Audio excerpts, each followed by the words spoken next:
নমস্কার, আমি অঞ্জনার রান্নাঘরে সবাইকে স্বাগত। আজ আমি এখানে আমড়া নিয়ে নিয়েছি। এই আমড়া দিয়ে আমি কাসুন্দি বানিয়ে দেখাবো। প্রথম থেকে শেষ পর্যন্ত ভিডিওটা দেখুন, আশা করছি আপনাদের ভালো লাগবে। আমি এখানে আমড়া কেটে ভালো করে ধুয়ে পরিষ্কার করে নিয়েছি। আমি এখানে লবণ দিয়ে দিলাম পরিমাণ মতো একটু হলুদের গুঁড়ো দিয়ে দিচ্ছি, দিয়ে ভালো করে মেখে নেব। তো আমার মাখা হয়ে গেছে, আমি এটা রোদে শুকিয়ে নেব। এখানে আমি সর্ষেও নিয়ে নিয়েছি, কিছুটা আমি গোটা জিরে নিয়ে নিচ্ছি। এতে আমি এটা রোদে শুকিয়ে নেব। তো আমার আমড়াটাও শুকনো হয়ে গেছে, আমার সর্ষেটাও শুকিয়ে নিয়েছি। আমি এটা শিলে এবার গুঁড়িয়ে নেব।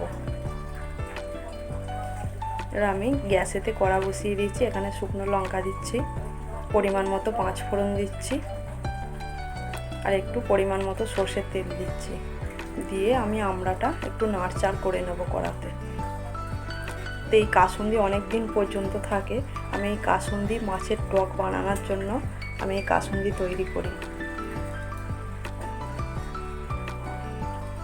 তো আমি এটা একটা পাত্রে ঢেলে নেব, নিয়ে একটু ঠান্ডা করে নেব। দেখুন আমার এখানে ঠান্ডা হয়ে গেছে। আমি এতে এবার গুঁড়িয়ে রাখা সর্ষেটা দিয়ে দিলাম, পরিমাণ মতো লবণ দিয়ে দিচ্ছি, দিয়ে ভালো করে এবার আমি মাখিয়ে নেব। তো আমার ভালো করে মাখানো হয়ে গেছে।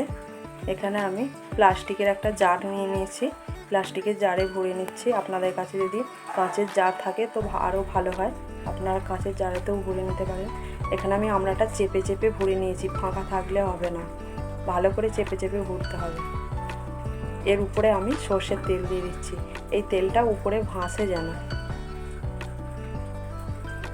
তো দেখুন আমার এখানে রেডি হয়ে গেছে। তো আমার এই কাসুন্দি যদি আপনাদের ভালো লেগে থাকে একটা লাইক করবেন, শেয়ার করবেন, আর আমাকে কমেন্ট করে জানাবেন। আপনারা ভালো থাকবেন, সুস্থ থাকবেন। দেখা হচ্ছে একটি পরের রান্না নিয়ে।